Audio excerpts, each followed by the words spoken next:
Du coup, bonjour à tous. Aujourd'hui, webinaire consacré aux bonnes pratiques qui vont vous permettre d'optimiser le fonctionnement de votre search interne de site internet, marchand bien entendu. On va essayer de se concentrer sur les choses qui sont utiles à regarder et sur lesquelles vous êtes susceptible d'intervenir pour vous rendre la vie plus efficace, améliorer votre business en s'appuyant sur le moteur de recherche interne de votre site marchand. Alors, pourquoi est-ce qu'on s'intéresse à ça et qui nous sommes? Chez Antidote, on s'intéresse à ce sujet-là depuis un certain temps, parce qu'on fait des moteurs de recherche pour les sites marchands depuis 2005 à peu près, 2006. Moi-même, je suis Guillaume Grosjean, je suis responsable du produit dédié aux sites marchands chez Antidote. Mon adresse mail est celle-là, et je ne vais pas vous embêter beaucoup plus que ça avec l'histoire d'Antidote. Le sommaire du webinaire, il va être organisé en quelques groupes. D'abord un tout petit peu de statistiques pour que vous touchiez du doigt à quel point il est important de s'intéresser à la recherche interne de son site quand on travaille. Quelques chiffres. On va regarder par où commencer pour s'intéresser à ces sujets-là. Et puis enfin, 5 bonnes pratiques qui vont vous permettre de choisir les voies sans doute les plus efficaces pour améliorer votre propre outil. En termes pratiques, j'anime le webinaire devant la caméra. J'ai ma collègue Stéphanie qui est sur le chat, donc à qui vous pouvez tout à fait poser des questions. Surtout, n'hésitez pas pendant le webinaire. J'essaye de ne pas le regarder le chat parce que sinon ça me déconcentre et du coup c'est assez compliqué de tout faire en même temps. Donc pour autant n'hésitez pas, Stéphanie est là pour vous apporter les réponses. Le webinaire est prévu pour durer une trentaine de minutes. D'habitude, j'arrive pas à m'en tenir à ça, mais je vais faire un effort de façon à ce qu'il puisse y avoir des échanges en fin de séance, des questions auxquelles on puisse répondre. Le webinaire est enregistré pour que vous puissiez le regarder en replay si besoin est, et puis on va essayer de faire concis. Allez, à l'attaque. L'importance de la recherche interne en quelques chiffres. Alors, c'est toujours intéressant d'avoir ces chiffres-là et de les regarder. Là, on est dans Google Analytics. Google Analytics qui va nous permettre d'étudier les parcours de vente. Bon, vous êtes censé savoir où c'est. La petite question, c'est que Google Analytics permet de regarder également les parcours de vente qui sont faits avec recherche ou qui sont faits sans recherche. Donc ça se trouve dans la section qui s'appelle comportement. Vous allez pouvoir retrouver ça ici. Comportement, vous avez la vue d'ensemble, vous avez les flux, vous avez un certain nombre de choses, dont la recherche sur le site et l'utilisation. Quand vous avez cliqué sur l'utilisation, vous vous retrouvez dans un tableau sur lequel Analytics vous détaille à la fois les visites sans recherche et les vues avec utilisation de la boîte de recherche. Alors, c'est très intéressant de regarder cet endroit-là parce que ça vous permet de faire la différence entre une visite toute bête, touristique, sur le site. Vous avez des gens qui viennent sur votre site, puis ils s'en vont, et ceux-là sont intéressants, mais pas plus que ça. Quand on regarde uniquement ces sessions-là, c'est-à-dire les sessions qui n'ont pas nécessairement donné lieu à une transaction, en fonction du site, vous allez vous retrouver dans des proportions où vous avez entre 8 et 15% des sessions qui sont réalisées avec utilisation du moteur de recherche. Donc vous vous dites, oui, ok, le moteur de recherche, c'est pas si important que ça touche 10% des gens, ok, soit. Par contre, quand vous allez vous intéresser à la colonne qui est ici, qui s'appelle les transactions, on s'aperçoit très souvent que le coefficient d'utilisation du moteur de recherche est beaucoup plus important. Dans le cas que vous avez sous les yeux, c'est un site marchand de jouets qui a un assez gros catalogue. Alors, les visiteurs utilisent pas mal le moteur de recherche, c'est de l'ordre de 30%, donc c'est un peu plus important que ce que j'ai dit à l'instant. Par contre, ce qui est super intéressant, c'est que quand on travaille sur les transactions, non plus les visites touristiques, mais uniquement les visites business, c'est-à-dire transactions, on passe exactement dans la proportion inverse, c'est-à-dire qu'il y a beaucoup plus d'internautes qui font des transactions, qui utilisent le moteur de recherche dans le cadre de ce site. C'est 2/3 des internautes qui ont fait des transactions qui sont passés par le moteur de recherche. Donc je vous laisse imaginer ce que ça peut donner. Ça veut dire que dans 2/3 des transactions, l'internaute qui a fait cette transaction est passé à un moment ou à un autre par le moteur de recherche. 2/3, c'est juste gigantesque, hein. Je vous rappelle que 100% des internautes qui font des transactions passent par le tunnel de conversion, mais il y a relativement peu d'autres endroits du site par lesquels on passe autant que le moteur de recherche dans le contexte d'une transaction. 2/3 des internautes de ce site qui ont fait une transaction sont passés par le moteur de recherche. Donc ça veut dire que c'est réellement quelque chose de très très important. Alors, cette notion-là, on la retrouve avec la corollaire, qui est le taux de conversion. Excusez-moi. Ah, il y a des choses qui se passent sur le blog, mais ça ne dépend pas de moi a priori. Sur le blog, sur le chat, pardon. Quand on regarde le taux de conversion, eh ben, on s'aperçoit sur ce site-là que le taux de conversion global est de 2%, ce qui est déjà un bon taux de conversion quand on est sur des produits grand public comme le jouet. Mais on s'aperçoit également que le taux de conversion des internautes qui n'ont pas utilisé le moteur de recherche, c'est ce qu'on va retrouver ici, il est de 1%, donc 2 fois moins important. Et surtout que le taux de conversion des internautes qui ont utilisé le moteur de recherche, eh ben, il est lui de 4%. Donc le taux de conversion des internautes qui utilisent le moteur de recherche est 4 fois plus important que celui des internautes qui n'ont pas utilisé le moteur de recherche. Donc on est vraiment là sur un levier très très important. Ce qui veut dire que la moindre évolution que vous allez pouvoir faire, la moindre optimisation que vous allez pouvoir faire sur votre moteur de recherche va être extrêmement utile dans tous les cas. Donc pensez-y. Voilà, bah écoutez Louis, vous avez raison, ça fait plaisir à entendre. Je vois que vous confirmez mes dires. Donc globalement, j'invente rien, hein, les chiffres proviennent de chez nos clients. Et c'est vrai que pour le coup, on est sur des chiffres qui sont très très importants. Moi, mon intérêt, c'est de vous faire vous intéresser à votre moteur de recherche, hein, ça, pas au-delà.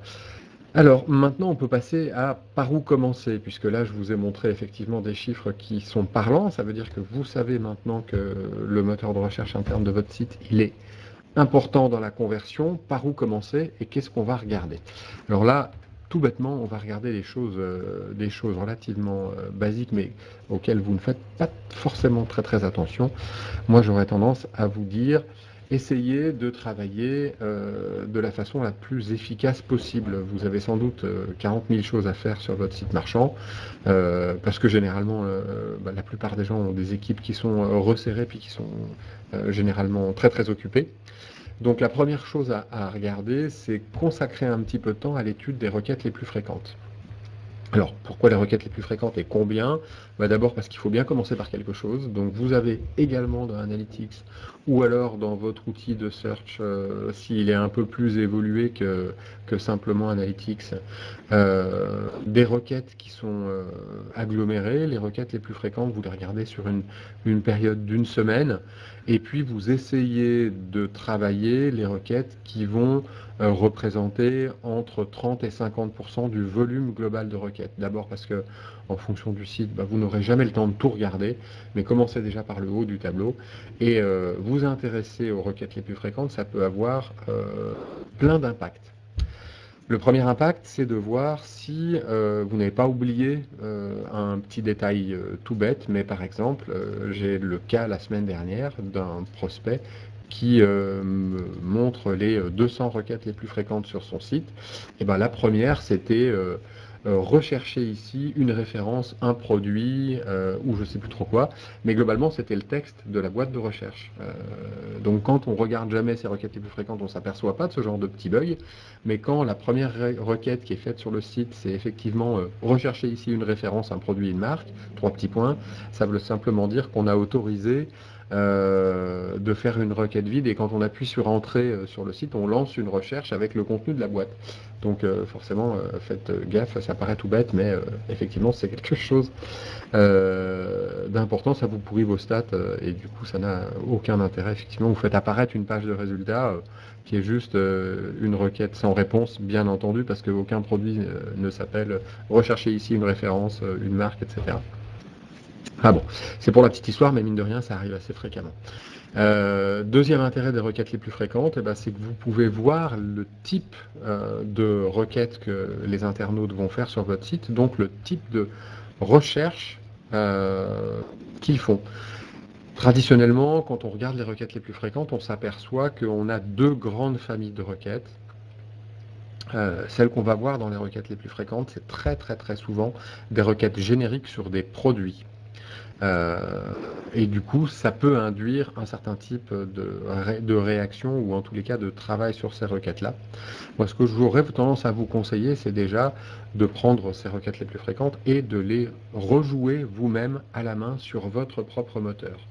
Alors, pourquoi? Tout simplement parce que ça va vous donner une idée de ce que votre moteur répond aux internautes et du coup, vous pouvez visualiser si effectivement le moteur répond bien, si le moteur si vous avez les bons produits au bon endroit dans la page de résultats et si la réponse en elle-même est celle que vous attendez.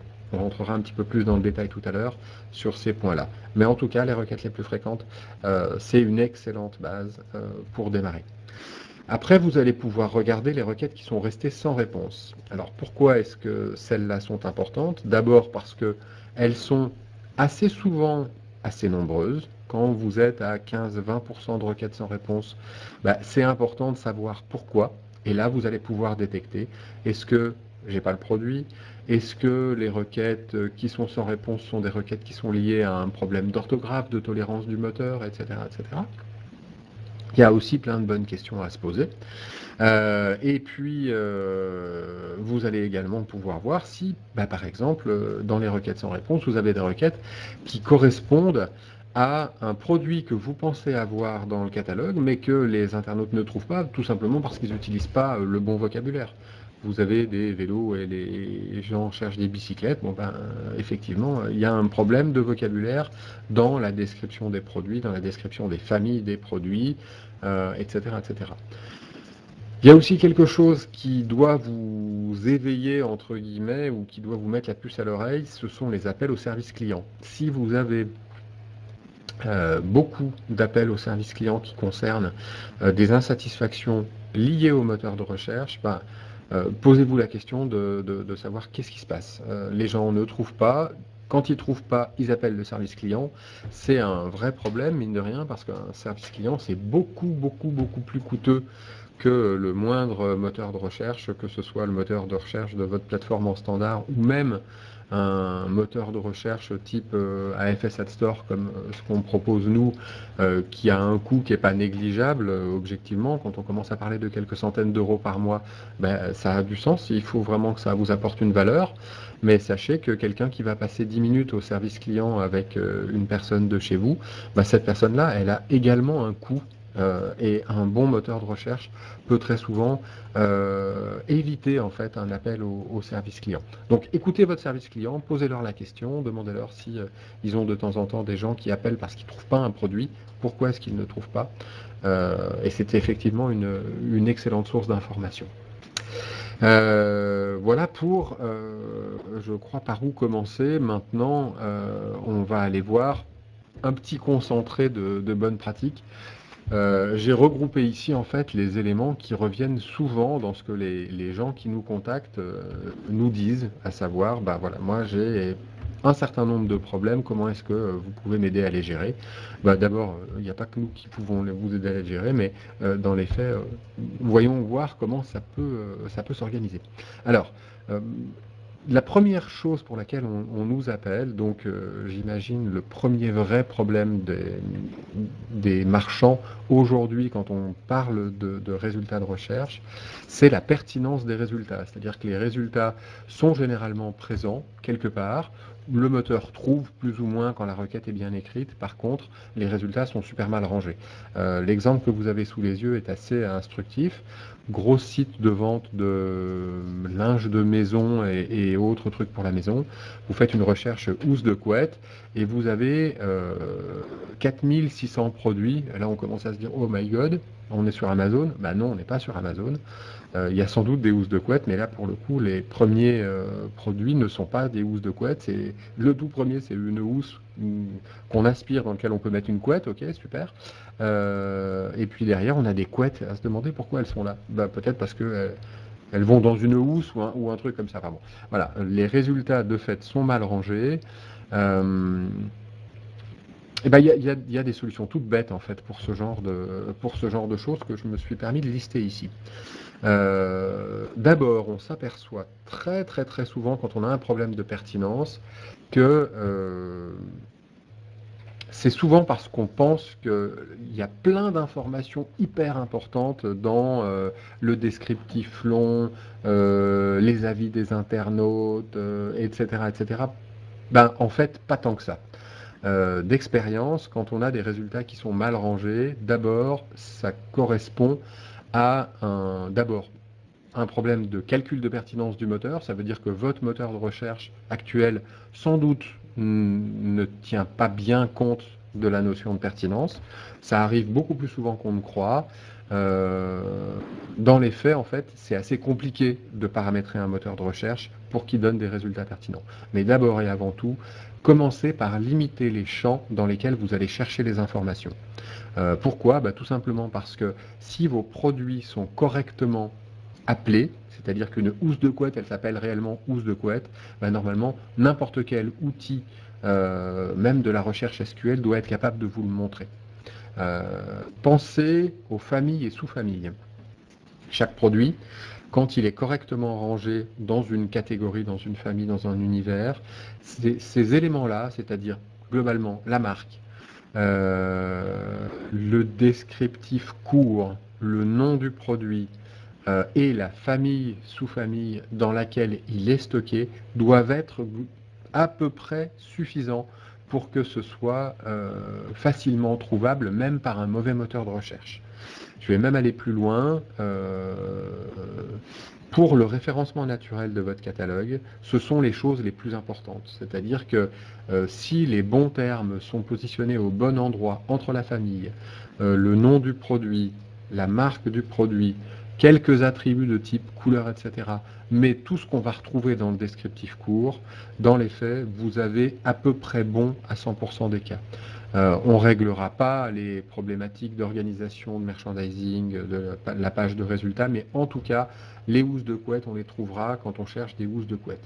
Après, on peut avoir une housse de couette dans la famille enfant, on peut avoir une housse de couette dans la famille adulte, on peut avoir des housses de couette dans des questions de dimension, dans des questions de matière. Ok, tout ça c'est effectivement important, mais si les bonnes informations de base sont positionnées au bon endroit, vous avez déjà résolu une grosse partie des problèmes. Donc, à partir de vos requêtes les plus fréquentes, regardez ce que les gens cherchent, et regardez comment vous appelez vos produits et comment ils sont rangés dans votre arborescence. Déjà, vous avez à peu près 90% de chances de faire du bon travail si vous limitez les champs dans lesquels vous allez chercher l'information, parce qu'il y a réellement très peu d'informations pertinentes, il y a beaucoup de bruit dans le descriptif long par exemple. Donc évitez d'indexer le descriptif long, très souvent ça n'a pas d'intérêt, c'est même contre-productif. Et puis, bien entendu, si vous n'arrivez pas à vous sortir de ce genre de situation, appelez Antidote, on va vous aider, on a des solutions qui sont toutes simples à mettre en œuvre et qui peuvent vous apporter quelque chose. Mais ce sera avant tout des questions simples et basiques qui peuvent vous permettre de résoudre ce problème de base de pertinence. Deuxième cas, si j'arrive à trouver la flèche, on est là, le moteur est sensible. Alors, le moteur est sensible, qu'est-ce que ça veut dire? Ça veut dire que la moindre faute d'orthographe ou le fait de faire une requête au singulier, au pluriel, va vous amener vers des résultats qui ne seront plus bons. parce que le moteur ne tolère pas que vous oubliez un S, ne tolère pas que vous ne sachiez pas doubler une lettre alors qu'elle est bien écrite, il ne tolère pas que vous ne sachiez pas tout à fait écrire, ou alors que votre clavier soit un petit peu sensible, il ne tolère pas que vous soyez sur un mobile et que vous allez mécaniquement faire des fautes d'orthographe, ou il ne tolère pas que ce soit des enfants qui font la requête, et encore des enfants. Quand je vois ce qu'écrivent les miens, j'ai un peu peur, mais c'est vrai aussi pour plein d'adultes. Aujourd'hui, l'orthographe, c'est un vrai souci. Donc, il y a là aussi des moyens de vous aider à faire que votre moteur soit plus tolérant. La première chose, c'est d'utiliser des dictionnaires. Il y a des dictionnaires qui existent, qui peuvent s'intégrer dans un moteur de recherche, même relativement basique, qui permet par exemple de traiter le singulier pluriel. Ou en tous les cas pour les grands termes. Il y a le fait de travailler sur ses propres données. Par exemple, quand vous travaillez sur des familles de produits, des univers, des choses comme ça, utilisez le pluriel quand vous travaillez sur les rayons et utilisez le singulier quand vous travaillez sur le nom du produit en lui-même. On avait des housses de couette tout à l'heure, le rayon housse de couette adulte, mettez-le au pluriel. Et quand vous travaillez sur une housse de couette Batman, mettez-la au singulier. Comme ça, vous allez déjà vous donner la certitude que la requête soit faite au singulier ou la requête soit faite au pluriel, vous allez, dans les deux cas, trouver les produits.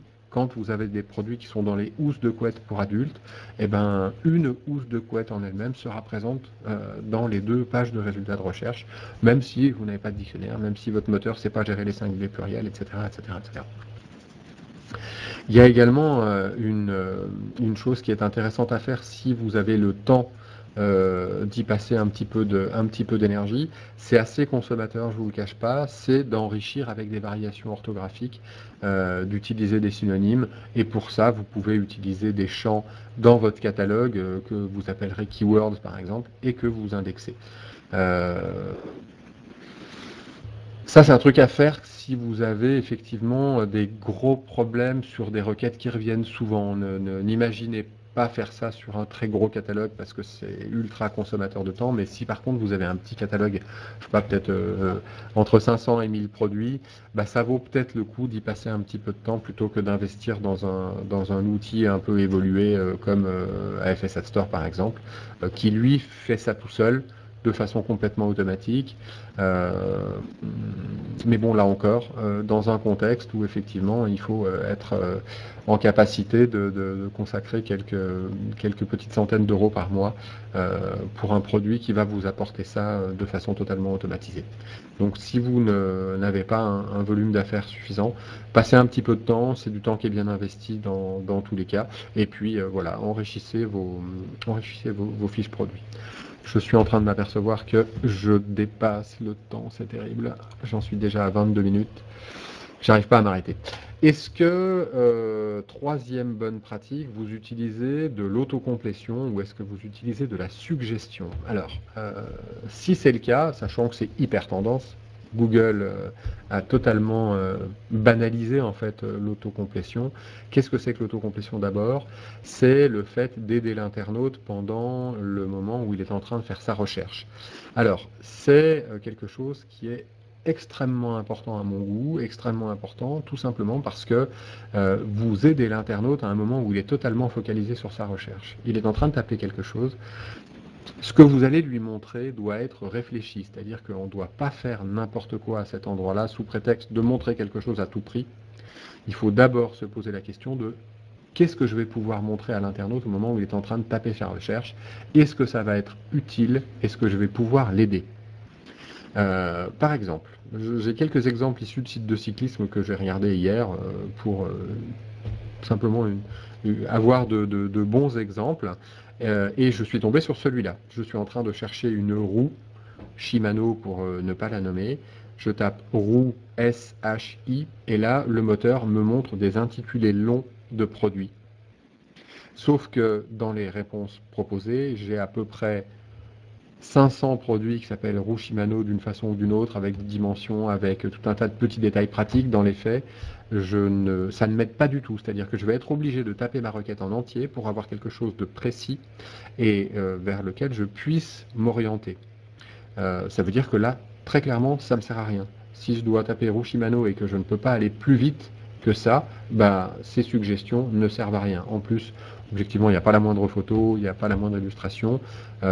Ici, on est dans un contexte où l'autocomplétion ne m'aide pas. Là, c'est pareil. Je suis en train de taper la même requête roue Shimano. Ben, il y a une roue Shimano, puis après, il y a des rayons, il y a des blocages de roues, il y a tout un tas de trucs. Là encore, la suggestion que fait le site, en fait, ne m'aide pas, c'est-à-dire qu'elle ne me permet pas d'aller plus vite que ce que j'étais en train de faire, c'est-à-dire roue Shimano et appuyer sur entrée, terminé. C'était réglé en quelques secondes.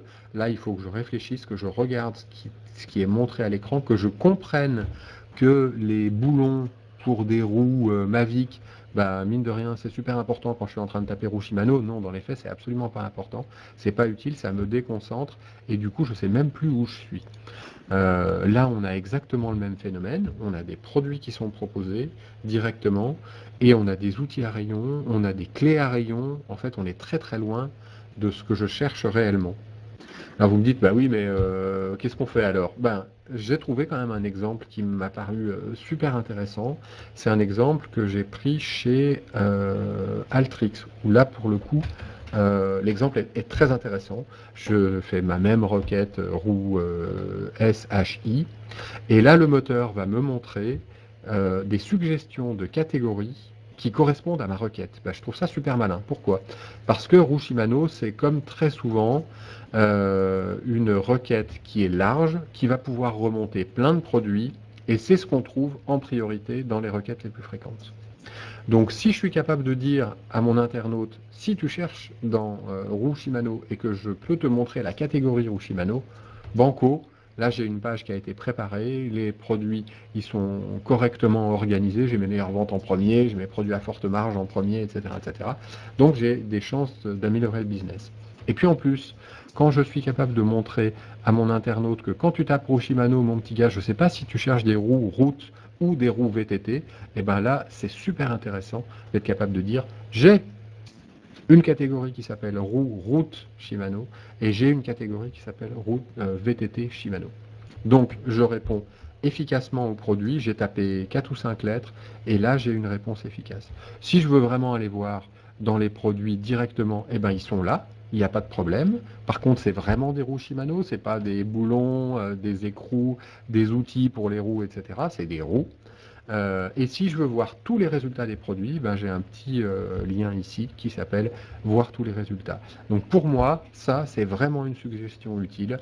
Je mettrai en complément que si on ne veut pas forcément montrer les catégories ou qu'on n'en a pas ou qu'on a beaucoup trop de produits, ça peut être très intéressant de s'appuyer sur les requêtes qui ont déjà été faites par les internautes, classées par popularité, méthode Google, sachant qu'on a, si c'est bien fait, beaucoup de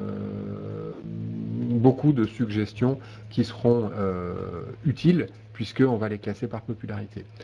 Donc là aussi, ça peut être très intéressant. Dernier point pratique, c'est super intéressant d'avoir à cet endroit-là des mécanismes de tolérance orthographique forts, parce que là encore, on cherche à aider l'internaute. S'il a raté une lettre, c'est pas la peine de le pénaliser. L'internaute qui est en train de faire la requête à cet endroit-là, c'est super important qu'il ait le droit de se rater, parce que il est sur son mobile, parce qu'il est en train de taper une requête assez vite. Si on veut l'aider vraiment, il faut être tolérant à cet endroit-là. Voilà, ça c'était la troisième bonne pratique que vous pouvez mettre en œuvre. Avant de passer à la quatrième, évidemment, AFS Ad Store est capable de faire tous ces trucs-là de façon automatique, de façon efficace, de façon tolérante. Il faut quand même que je parle de ce qu'on fait nous aussi. Quatrième bonne pratique, on va ici parler de l'organisation des résultats. Toujours en s'appuyant sur les stats de requêtes les plus fréquentes, je joue les requêtes, je regarde ce qui se passe et je me demande si c'est la page de résultats que j'aimerais bien avoir. Alors, évidemment, je vous montre des exemples qui me font penser que c'est pas aussi facile que ça d'obtenir de bonnes pages de résultats. Tout bêtement parce qu'on a une idée instinctive et l'idée instinctive en fait elle est assez souvent compliquée à mettre en œuvre réellement techniquement parlant. Ici, on est chez Alteryx, donc le même site que celui qui avait la très bonne suggestion, et j'ai fait de mémoire dérailleur arrière comme requête. Et on s'aperçoit que en fait, cette page de résultats-là, elle est pas très bonne parce que sur les 10 premiers résultats, j'en montre que 5, mais sur les 10, c'est à peu près la même chose. D'abord, j'ai des galets de dérailleur arrière, et puis j'ai quelques dérailleurs arrière, mais j'ai pas grand-chose de plus. Du coup, on se dit que là, on a quand même de la place qui est mal exploitée, c'est-à-dire que notre page de résultats n'est pas bonne. Ça illustre deux choses. D'abord que effectivement, même si on a bien travaillé son moteur de recherche et ses suggestions, etc., la page de résultats en elle-même, elle n'est pas forcément très bonne. Deuxièmement, typiquement, là j'ai fait une requête dérailleur arrière. Je suis à peu près persuadé qu'il existe une page de catégorie qui s'appelle dérailleur arrière et qui va me permettre d'avoir une réponse plus efficace que celle-là. Là, typiquement, on a des accessoires pour les dérailleurs avant les dérailleurs en eux-mêmes et il y a vraiment des choses à faire de façon plus efficace. Je vais voir ce que je vous ai mis après. Voilà, un bon exemple de page de résultat qui a du sens à mon goût. Dérailleur arrière, un ensemble de produits et en premier, un produit en vente flash. Là, c'est une bonne façon de voir les choses. Si vous faites des produits en vente flash, c'est forcément pour qu'ils se vendent plus, sinon vous ne les mettriez pas en vente flash. Donc c'est super utile d'organiser la page de résultats en s'appuyant sur ces critères-là, c'est-à-dire des produits que vous pouvez vendre en premier, ça paraît tout bête, mais la disponibilité, on tombe encore aujourd'hui sur des résultats qui vous montrent des produits indisponibles en premier, ça c'est quand même super dommage je trouve. Donc disponible en premier. Des produits pertinents, on n'a pas de galettes dérailleurs à cet endroit-là, je ne sais pas comment ils se sont débrouillés, mais en tout cas on les a pas, sachant qu'il y en a dans le catalogue bien entendu. Les produits que vous souhaitez vendre plus les mises en avant, mettez-les en premier dans la page de résultats, c'est jamais perdu et en plus de ça, n'oubliez pas que 70% des transactions sont passées par le moteur de recherche à un moment ou à un autre. Donc, si vous souhaitez vendre des dérailleurs arrière, mettez les produits en promo, les produits meilleure vente, les produits en vente flash en premier sur la requête dérailleur arrière. Et puis, il y a là aussi des points tout bêtes, mais si vous êtes capable de différencier les accessoires des produits maîtres, que c'est un contexte que, évidemment, vous avez dans votre propre catalogue, si c'est un souci que vous avez dans votre propre catalogue, différenciez-les et débrouillez-vous pour que les produits soient mis en premier et les accessoires en deuxième dans l'organisation de votre moteur de recherche. Voilà. Dernier élément de cette quatrième bonne pratique sur l'organisation des pages de résultats, si c'est si compliqué que ça d'organiser une page de résultats, appuyez-vous sur vos pages de navigation. Alors qu'est-ce que ça veut dire? Ça veut dire que dans votre site, vous avez sans aucun doute des pages de nav qui ont du sens. Si vous avez fait des familles, des rayons, des sous-rayons, etc., et que vous avez correctement nommé ces familles, ces univers, ces rayons, ces sous-rayons, alors vous pouvez être à peu près certain qu'une requête qui tape sur l'intitulé d'une famille ou d'un rayon ou d'un sous-rayon, c'est une requête à laquelle la meilleure réponse, ce sera l'accès à cette page-là. Pourquoi? Exemple que vous avez sous les yeux d'un client Antidote, place des tendances, quand vous faites une requête qui touche une marque, Place des tendances ne produit pas la page de résultats livrée par le moteur de recherche Antidote, mais vous indique la page de navigation de la marque, le corner thématique.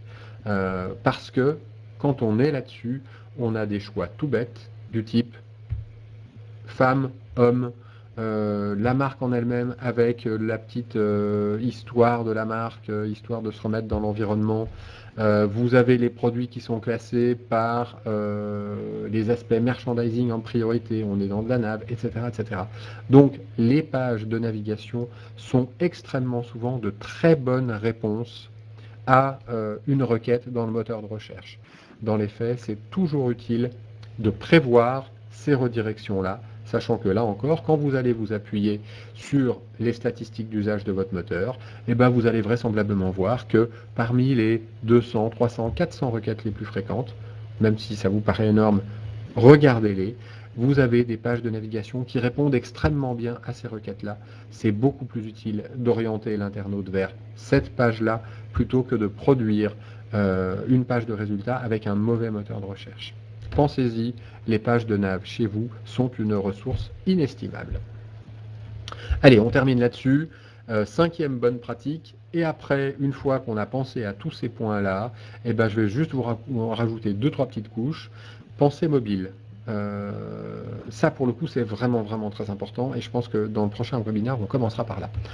Pensée mobile, pourquoi? Parce que généralement, aujourd'hui, plus de 50% du trafic sur votre site marchand est fait depuis un mobile. Donc, si vous avez ces stats-là, dites-vous que les internautes qui utilisent leur moteur de recherche depuis leur téléphone, ils n'ont pas du tout la même vision de leur page de résultats que vous depuis votre grand écran sur lequel vous avez le pilotage de votre back-office de site marchand. Donc, pensez mobile, faites les tests depuis votre téléphone, depuis votre smartphone, depuis votre tablette, et vous verrez que vous aurez une vision totalement différente, de votre site, de votre moteur de recherche et des résultats du moteur de recherche. Deuxième élément de cette cinquième bonne pratique, consacrez un peu de temps à votre moteur de recherche. Le moteur de recherche chez vous, ça doit être dans les routines hebdomadaires. Vous regardez vos stats, vous regardez vos taux de transformation, vous regardez les taux de sortie du site, les taux de rebond, etc. Regardez également le moteur de recherche. C'est très important, vous n'êtes pas obligé d'y consacrer beaucoup de temps, mais passez-y ne serait-ce qu'une demi-heure. Gardez en tête que le moteur de recherche est utile dans plus de 50% des transactions. Donc si vous ratez des transactions à cause de ça, c'est trop bête. Et puis, choisissez ou faites-vous développer un outil pilotable. Pourquoi? Parce que parmi tous les éléments que je vous ai cités dans les premières parties, les premières bonnes pratiques, deuxième bonne pratique, troisième bonne pratique, quatrième bonne pratique, si votre outil n'est pas pilotable à minima, vous ne pouvez pas intervenir dessus. Et ça, franchement, c'est super dommage. À minima, offrez-vous quelque chose qui vous permet d'enrichir le vocabulaire et qui vous permet de piloter des redirections. Parce que les redirections, c'est ce qui va vous permettre, à peu de frais, de dire, si tu cherches telle marque, je te renvoie sur ma landing page de marque. Si tu cherches soldes, je te renvoie sur les soldes, etc., etc. Et ça permet, du coup, de travailler efficacement. Si vous savez lire vos stats, si vous savez interpréter vos requêtes les plus fréquentes, une fois que vous avez la capacité de piloter à minima votre moteur de recherche, vous êtes capable de travailler efficacement. Et puis j'ai mis un petit peu plus bas la notion de personnalisation. Alors là, c'est le degré ultime, mais peut-être que vous n'y penserez que dans 1 an ou 2. Aujourd'hui, il est possible de prendre en compte dans les résultats d'un moteur de recherche des éléments qui seraient remontés par un logiciel de personnalisation automatique. C'est quelque chose qu'on aime bien chez Antidote, qu'on sait faire, qu'on fait avec Target to Sell par exemple, qui sont des gens qui font de la perso et de la reco. Sachez que ce sont des voies dans lesquelles nos clients s'orientent de plus en plus parce que là encore, on cherche à avoir un outil efficace qui fonctionne de façon automatisée le plus possible, et tous les softs de perso ont tendance à travailler sur des automatismes, et je pense que c'est vraiment une très très bonne voie à suivre. Voilà, je crois que j'ai terminé. J'ai largement dépassé comme prévu. J'espère que vous êtes encore là et que le sujet vous a intéressé. On peut ouvrir, si Camille a la gentillesse de nous laisser un petit peu de temps, une phase de questions. C'est Adeline, pardon Adeline. On peut répondre avec un peu de temps disponible si vous avez des questions, si vous avez des choses qui vous intéressent sur le sujet. Sinon, sachez que pour les gens qui ne sont pas là ou qui souhaitent revoir le webinaire, il va être dispo en replay, bien entendu. Je vois que Chloé est en train de taper une question. Je l'écoute. Oui, il y a même Roxane, ouais, ça fait beaucoup de monde. Allez-y, on a encore un petit peu de temps. Webikeo nous offre la phase de questions-réponses. On peut même évidemment les faire y répondre en privé, comme nous le dit Stéphanie. Quels sont les critères pris en compte pour personnaliser les résultats? Alors après, ça va dépendre du logiciel en lui-même, mais très souvent, en fait, il segmente les visiteurs en grande famille, ou alors il est capable de travailler sur des éléments quand vous avez des utilisateurs logués du type le genre. Après, ça va dépendre de votre métier.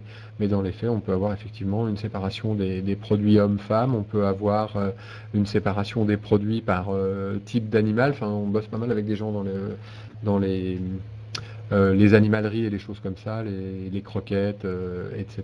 Et c'est vrai que quand on sait qu'un client a un chien ou un chat, ben, on va plutôt lui proposer des croquettes pour chien ou pour chat en fonction d'animal qu'il a. Et ça, c'est des éléments qu'on va pouvoir détecter automatiquement.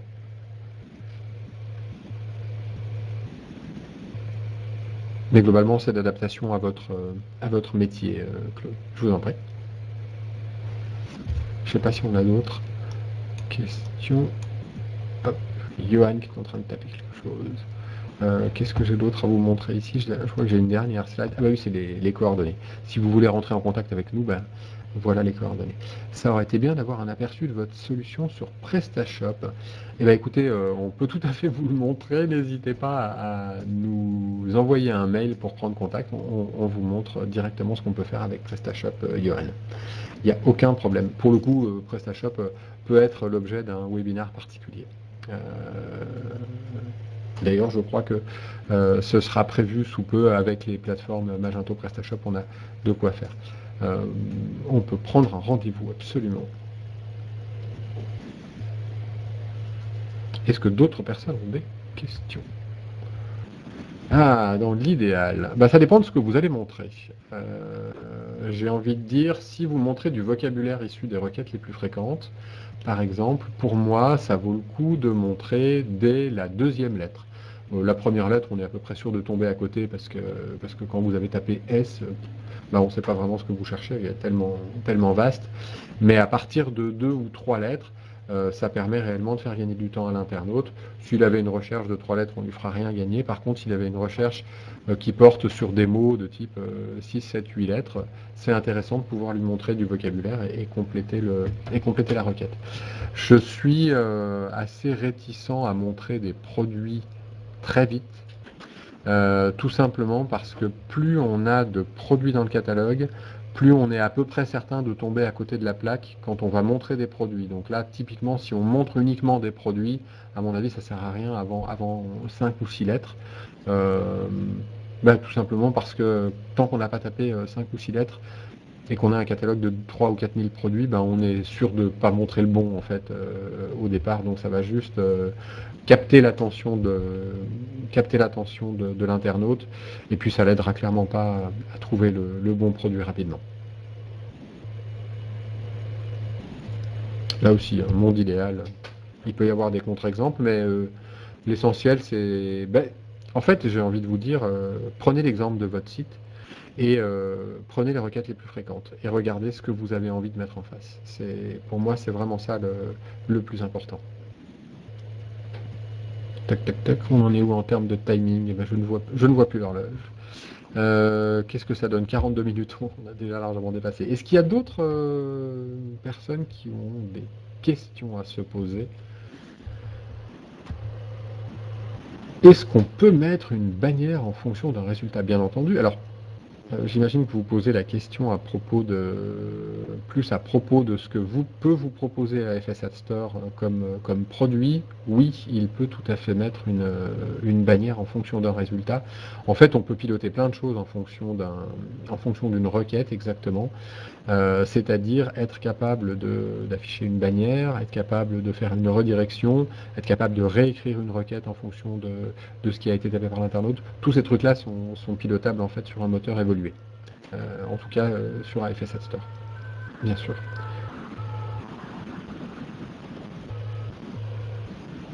Oui, tout à fait. Alors, piloter toutes les requêtes qui ne sont pas en rapport avec des produits, c'est par exemple donner des résultats qui proviennent de fiches conseils. Ça, il y a plus simple même que de prévoir, là, voilà exactement, lien des boutiques, livraison. En fait, là, on a plusieurs façons de faire. Une façon manuelle qui est de faire des redirections, des bannières, des choses comme ça. Donc là, il n'y a pas de souci, ça peut se gérer. Par contre, ça implique que vous le fassiez à la main, c'est-à-dire que vous définissez les requêtes sur lesquelles vous voulez que ça travaille. et que du coup ça déclenche les redirections quand vous avez quelqu'un qui tape livraison par exemple. Mais je pense que c'est plus intéressant encore, et ça FS App Store le permet en standard, c'est d'être capable d'indexer ces contenus-là, c'est-à-dire d'être capable d'avoir la liste des boutiques dans le moteur directement. Puis si vous avez quelqu'un qui tape Paris 17 par exemple, ou 92 400, d'avoir le moteur qui affiche directement l'adresse de la boutique qui est dans les Hauts-de-Seine ou dans le 17e. Ça, c'est aussi capable de fonctionner comme ça. FS App Store, c'est indexer directement les adresses des boutiques et c'est indexer aussi les fiches conseils, les contenus éditoriaux, la fiche que vous avez consacrée à la livraison si besoin. Donc tout ça, c'est déjà prévu en fait. Et là, du coup, ça ne nécessite pas d'intervention manuelle de votre part pour faire la redirection. Voilà, est-ce que ça a répondu à votre question, Johan ? Je pense que oui. Bah, à votre service. Allez, on va en rester là pour aujourd'hui. Ça fait 45 minutes, sauf si... Ah, Brigitte a quelque chose à nous demander.